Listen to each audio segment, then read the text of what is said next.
할렐루야. 오늘은 사사기 7장입니다. 오늘도 주시는 하나님의 말씀과 은혜 가운데 승리하는 하루가 될 수 있기를 간절히 바랍니다. 지난 시간에 우리가 6장에서 하나님께서 대단한 용사, 정말 큰 용사를 말 그대로 큰 용사를 사사로 세운 것이 아니라 사실은 사람을 두려워해서 세상에 눈치나 보고 또 심지어 의심도 많아서 하나님의 약속을 한 번에 신뢰하지 못하는 그런 사람을 택하셨다라는 것을 우리가 보았습니다. 어떻게 그런 일이 가능했는가? 그 사람의 크고 작음 혹은 그의 연약함이나 그의 가진 것 뭐 이런 것을 기준으로 두는 것이 아니라 하나님의 함께 하심, 그가 하나님과 함께 하시는가 그 여부에 초점을 두었기 때문에 가능한 일인 겁니다.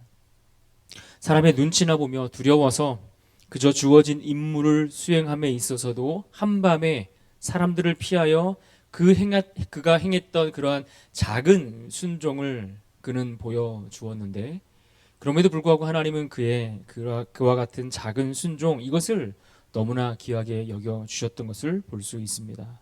그래서 오늘 본문 7장에 보면 그러한 작은 순종을 통해 그에게 붙여진 별명 여룹바알이라는, 바알과 다투어 싸우었다라는 그 별명의 이름으로 시작하는 것을 볼 수 있습니다. 1절을 봅니다. 여룹바알이라 하는 기드온과 그를 따르는 모든 백성이 일찍이 일어나 하롯셈 곁에 진을 쳤고 미디안의 진영은 그들의 북쪽이요 모레산 앞 골짜기에 있었더라. 이처럼 한밤중에 숨어서 행하여 바알 신상을 무너뜨리며 그렇게 얻었던 이 별명을 언급하면서 오늘 본문이 시작되는 이유는, 이제 기드온이 이스라엘을 위하여 미디안군과 싸우게 될 그 큰 싸움이 기드온이라는 사람이 가지고 있는 그의 힘에 의해서 되지 않고 철저히 하나님의 힘에 의지하여 승리하게 될 것임을 암시해 주기 위함입니다.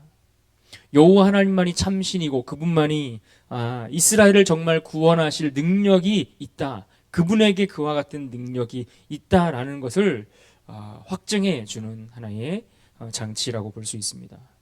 그렇습니다. 에베소서 6장 12절에서 사도 바울이 우리에게 이렇게 말했습니다. 우리의 씨름은 혈과 육을 상대하는 것이 아니요 통치자들과 권세들과 이 어둠의 세상 주관자들과 하늘에 있는 악의 영들을 상대함이라.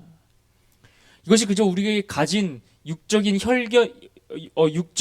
그런 혈과 육에 대한 싸움이 아니라 보이지 않는 세상 권세들과 싸워야 하는 영적인 싸움이기에 이것이 우리의 손에 달려있지 않고 하나님께 달려있다는 것을 말씀해주고 있습니다. 그렇다면 과연 하나님께서 이와 같은 싸움을 승리로 이끌어 가실 것인데 어떻게 승리로 이끌어 가실까요? 어떠한 방법으로 오늘 이스라엘을 기드온을 통해 승리하게 하심으로 정말 그 구원의 능력이 하나님께만 있다라는 사실을 보여주게 될까요? 본문 2절을 보십시오. 여호와께서 기드온에게 이르시되 너를 따르는 백성이 너무 많은즉 내가 그들의 손에 미디안 사람을 넘겨주지 아니하리니 이는 이스라엘이 나를 거슬러 스스로 자랑하기를 내 손이 나를 구원하였다 할까 함이니라.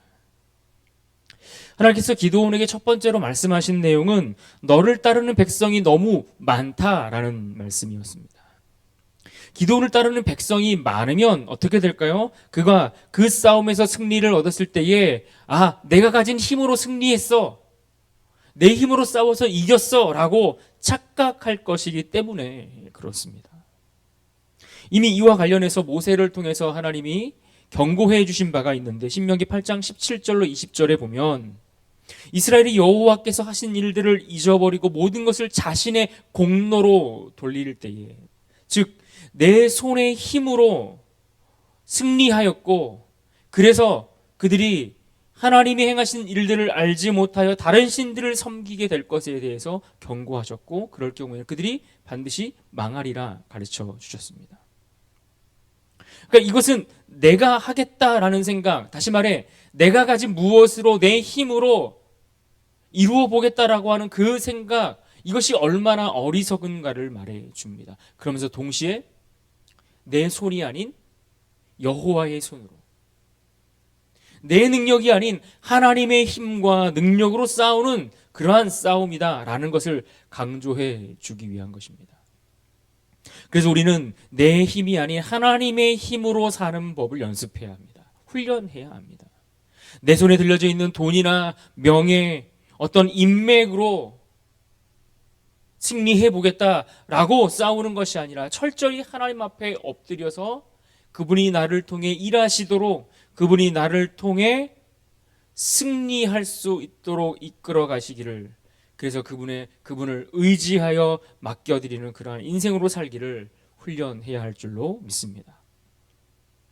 그런데 사실 이 같은 말씀을 우리가 듣고 아멘으로 화답하고 받아들이기 힘든 것은 우리가 가지고 있는 일반적인 생각이나 상식과 너무나 맞지 않기 때문에 그렇습니다. 백성이 너무 많다? 이것이 왜 나쁜 것입니까? 세상이나 우리의 생각은 많이 가지고 있는 것, 많이 소유한 것, 숫자가 많음, 이것이 나쁘다고 생각하지 않기 때문에 그렇습니다. 많은 숫자, 넉넉한 소유, 오히려 이것은 우리의 자랑이 되고 우리가 자랑할 수 있는 그 힘의 근원이 된다라고 생각하기 때문에 그렇습니다. 그런데 오늘 본문의 사사기 7장을 넘어 8장 10절로 넘어가 보면 지금 이스라엘을 상대하기 위해 맞서고 있는 미디안 군사의 숫자가 13만 5천이나 된다고 했습니다.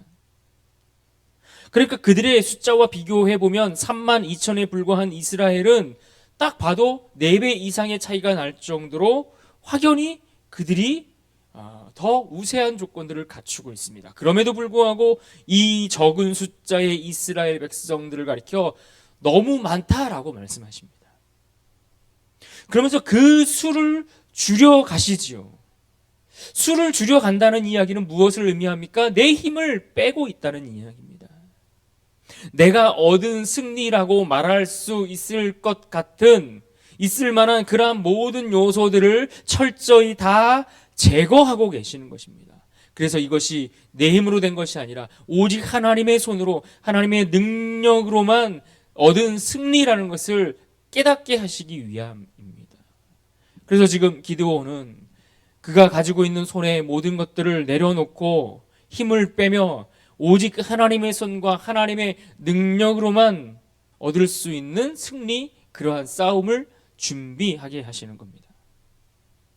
그렇게 숫자를 줄여가는 첫 번째 조건은 누구든지 두려워하는 자는 다 돌아가라 하신 말씀입니다. 3절을 보십시오. 이제 너는 백성의 귀에 외쳐 이르기를 누구든지 두려워 떠는 자는 길르앗산을 떠나 돌아가라 하라 하시니 이에 돌아간 백성이 2만 2천 명이요 남은 자가 10,000명이었더라. 이때 이스라엘이 진을 치고 있는 장소를 보면 1절에 보시면 하롯샘 곁이다라고 얘기했습니다. 이 하롯은 두려움이라는 뜻이 있습니다. 그러니까 이 두려움의 샘물 곁에서 두려워하는 자들을 돌려보내라 말씀하신 겁니다. 이 말씀 역시, 이 명령 역시 신명기 20장 8절에 기록되어 있는 것처럼 두려워서 마음에 겁내는 자가 있느냐 그는 집으로 돌아갈지니 라고 이야기했던, 모세를 통해서 주셨던 그 율법의 정신에 근거하여 이와 같은 말씀을 반영하여 명령하고 있는 겁니다. 그러니까 여호와의 전쟁, 하나님께서 하시는 그 싸움, 그 전쟁의 나감에 있어서 그 결과에 대해서 두려워하는 것, 그래서 두려워서 전심으로 싸우지 않는 자들, 그들은 필요치 않다는 이야기입니다.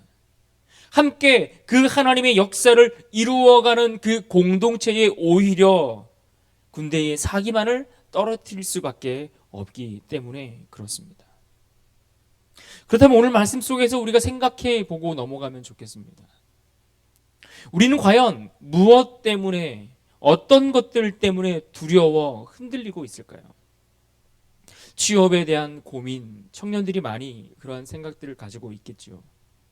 혹은 자녀들에 대한 염려, 건강에 대한 불안, 경제 활동에 대한 그러한 불확실한 미래에 대한 그러한 것들, 이러한 것들로 인해 혹 우리가 밤잠을 설치고 있는 것은 아닙니까? 우리의 현실은 물론 당연히 염려할 수밖에 없는 수많은 문제들이 우리 앞에 놓여져 있는 것은 사실이지만, 그러나 말씀은 우리에게 그러한 것들 때문에 너희가 두려워하면 안 된다라고 말씀하십니다. 그리고 그 이유를 모세는 신명기 20장 1절에서 이렇게 말씀했습니다. 내가 나가 대적과 싸우려 할 때에 말과 병거와 민중이 너보다 많음을 볼지라도 그들을 두려워 말라. 애굽 땅에서 너를 인도하여 내신 내 하나님 여호와께서 너와 함께 하시느니라.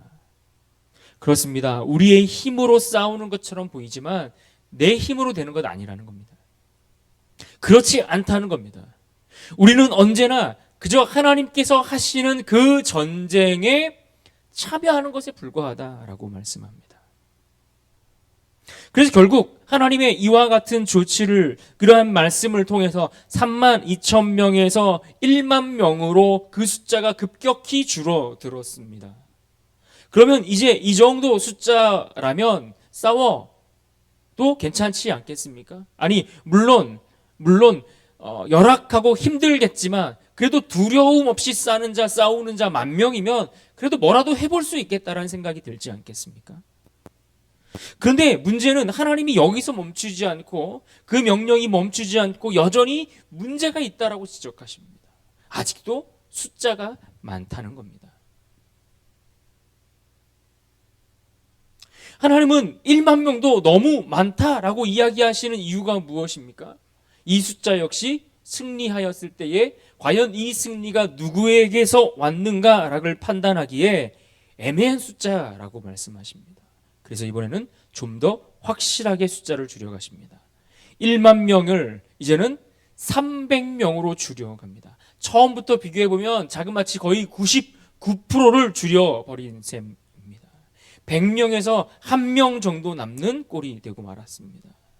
그러면 이제 300명까지 숫자가 줄고 나면 어떤 생각이 들까요? 인간적으로 볼 때 이 300명을 가지고 내가 무엇을 할 수 있겠는가라는 생각이 드는 겁니다. 이제 정말 내 손에 들려있는 것이 아무것도 없는 겁니다. 통장에 잔고도 없고 내가 부탁할 만한 어떤 인맥이나 사람도 없고 내 힘으로 기대할 수 있는 모든 가능성들이 다 사라져 버리는 겁니다. 그런데 중요한 것은 그렇게 내 힘으로 할 수 있는 모든 것들이 다 사라지는 그 순간 하나님의 계획이 더 분명하고 선명하게 우리에게 주어지는 것을 봅니다. 내 힘이 완전히 빠지고 내 손에 들려진 것이 하나도 없이 다 내려놓아진 후에 비로소 하나님의 일하심이 시작되는 것을 보게 됩니다. 7절을 보십시오. 여호와께서 기드온에게 이르시되 내가 이 물을 핥아 먹은 300명으로 너희를 구원하며 미디안 사람을 내 손에 붙이리니. 한마디로 오늘 말씀 속에서 우리에게 들려주신 것이 무엇입니까? 전쟁의 승리는 군대의 숫자에 달려있는 것이 아니라는 겁니다. 우리의 숫자의 많고 적음 때문에 하나님이 일하실 수 있을까 없을까 이것을 계산할 수 있는 것이 아닌 겁니다. 내가 가진 것들 때문에 그 여부에 따라서 하나님이 과연 사용하실 수 있나 없나 이런 경우를 따져볼 수 없습니다.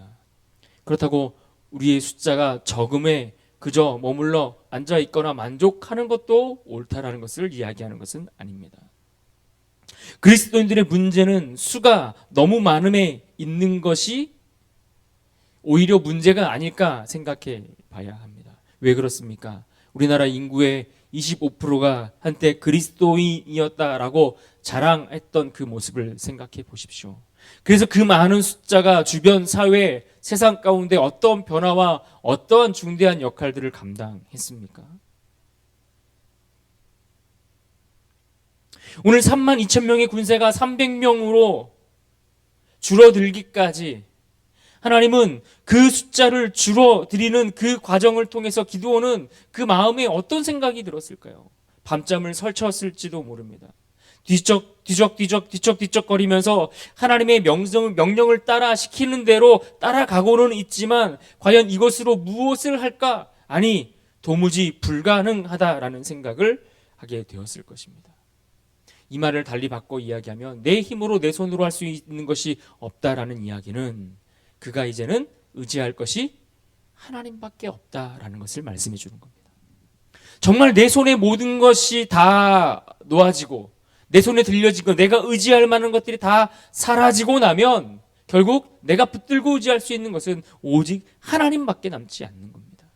인간적인 어떤 계획이나 지혜나 힘으로 될 수 없는 처지에 이르게 될 때에 그런 상황에서 우리가 승리를 얻게 된다면 이 승리는 정말 내가 잘해서 한 것이 아니라 하나님이 하셨다라고 고백할 수밖에 없게 되지 않겠습니까? 그렇게 하나님은 우리의 모든 힘을 빼고 계시는 겁니다. 내가 쥐고 있는 내가 의지할 만한 것들을 다 내려놓게 하시고 하나님을 의지하게 하십니다.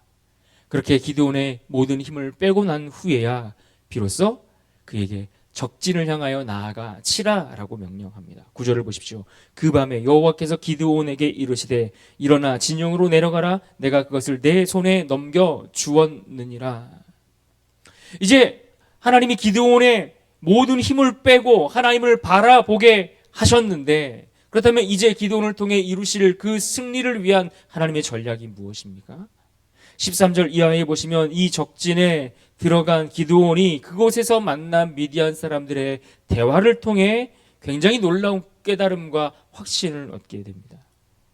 미디안의 어떤 군인이 보리떡 한 덩어리가 그 미디안의 장막으로 굴러 들어오는 것을 보았는데 그 굴러온 덩어리가 미디안이 진영의 그 텐트와 진영을 다 무너뜨리더라는 겁니다. 그런데 이 꿈을 꾼 그 이야기를 듣는 한 친구가, 한 병사가 어떻게 해석을 합니까? 이것은 하나님이 미디안을 기드온의 손에 붙이셨다라는 뜻이다.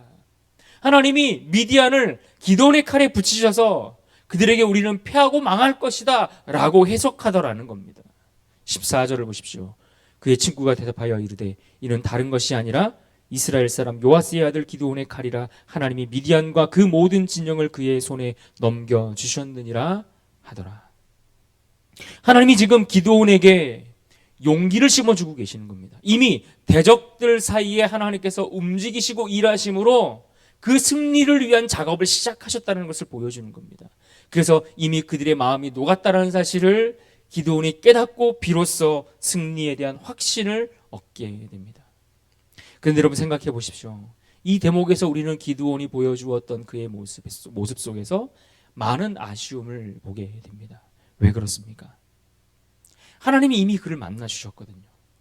심지어 하나님이 그가 드렸던 그 재물을 연락해 주셨고 양털과 같은 그러한 시험, 그러한 테스트를 통해서도 확실한 승리의 증거, 표적을 보여주셨습니다. 그런데 하나님이 그와 같이 많은 말씀들을 통해서 보여주셨음에도 불구하고 그 말씀을 통해서 확신을 얻는 것이 아니라 그저 이방 군사가 꿈을 꾸었던 그 이야기, 그 내용들을 듣고서야 비로소 확신을 얻는 모습이 너무나 아쉽지 않습니까? 우리는 하나님의 말씀을 통해서 확신을 얻어야 합니다. 우리가 매일같이 보는 말씀, 매일같이 듣는 말씀, 우리가 묵상하는 그 말씀 속에서 확신을 얻어야 하는데 그러지를 못합니다. 아무리 말씀하시고 또 들려주시고 또 말씀하셔도 잘 깨닫지를 못합니다. 듣고 돌아서면은 두려워서 불안해서 염려하며 살아갑니다. 말씀을 듣고 확신해서 승리를 확신하고 나아가야 되는데 그러지 못하고 세상으로 나아가는 순간 그 말씀 다 잊어버리고 확신은 사라지고 두려움 가운데 세상 눈치 보며 살아갑니다. 그렇게 한참 돌아서 지금 들려주시는 그 말씀 가운데 지금 즉시 순종하고 아멘하고 나가야 되는데 그러지 못해서 한참 시간이 들어가서 어떤 사건들을 통해서 비로소 그때 가야 하나님의 말씀을 깨닫고 확신할 때가 있곤 합니다. 왜 우리는 말씀을 듣고 그 자리에서 아멘으로 화답하고 순종하지 못하는 것일까요?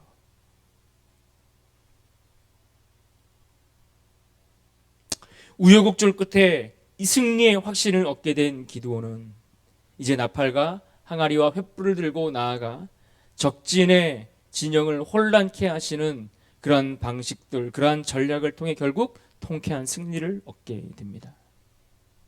결국 오늘 말씀이 우리에게 들려주고자 하는 메시지는 무엇입니까? 성경은 거대한 세상에서 우리가 승리의 확신을 가지고 살아갈 수 있는 것은 우리가 얼마나 잘났는가에 달려있지 않다는 것을 이야기해 줍니다. 무엇을 가졌느냐? 얼마나 세상에서 내가 높은 자리에 올라 있느냐, 능력이 있느냐, 힘을 과시할 수 있느냐, 이러한 나라는 존재에 달려 있는 것이 아니라는 것을 말씀해 주고 있습니다. 오직 우리가 승리의 확신을 기대할 수 있는 것은 우리가 믿는 그 하나님이 얼마나 위대한 하나님인가를 아는 것, 그것을 깨닫는 것에 달려 있다라는 이야기입니다. 내가 얼마나 가졌느냐가 아니라, 내가 얼마나 배웠느냐가 아니라, 내가 얼마나 멋진 사람이냐가 아니라, 우리가 하나님 손에 얼마나 확실하게 붙들려 있는가, 이것이 우리의 승패를 가른다라고 말씀합니다. 아직도 이 땅을 살면서 승리에 대한 확신이 부족하여 두려움에 떨고 그렇게 살아가는 분들이 있습니까? 그렇다면 우리에게 말씀을 들여다볼 수 있는 믿음만 있어도, 내게 들려주시는 그 말씀, 그 한 구절 한 구절의 말씀을 듣고자 하는 마음만 있어도 된다라는 이야기입니다. 때로는 적진을 향하여 정탐하러 들어갈 수 있는 작은 내 발걸음을 내디딜 수 있는 그런 작은 용기만 내어도 하나님은 우리에게 그러한 승리의 확신을 주시기를 원하신다라는 이야기입니다. 말씀을 듣고 순종하고자 하는 마음과 하나님이 말씀하시는 그 작은 순종을 통하여 걸어가고자 하는 용기만 있어도 하나님은 우리에게 승리의 확신을 심어주기를 원하십니다. 그런 의미에서 본문 15절 말씀처럼 하나님이 들려주시고 보여주시는 증거들을 통해 오늘 우리가 살아가는 일상 속에서 하나님과 동행하며 승리의 확신을 가지고 믿음으로 살아낼 수 있는 그런 복된 인생, 그런 하루가 될 수 있기를 주님의 이름으로 축원합니다. 15절 말씀 읽고 마치겠습니다. 기드온이 그 꿈과 해몽하는 말을 듣고 경배하며 이스라엘 진영으로 돌아와 이르되 일어나라, 여호와께서 미디안과 그 모든 진영을 너희 손에 넘겨 주셨느니라. 아멘. 이 말씀 붙들고 이 하루도 승리할 수 있기를 바랍니다. 기도하겠습니다.